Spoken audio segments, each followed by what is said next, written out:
सलामुन हिया हत्ता मतलइल फज्र।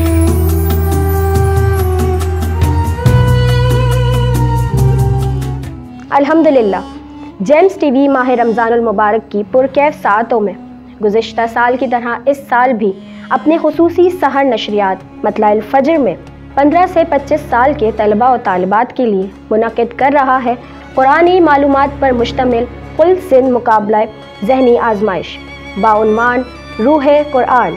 इस मुकाबले में शिरकत के ख्वाहिशमंद तलबा और तालिबात अपनी रजिस्ट्रेशन को यकीनी बनाएं और 23 फरवरी बरोज़ इतवार शाम 4 से 7 बजे के दरमियान इस मुकाबले के पहले मरहले में ज़रूर तशरीफ़ लाएं।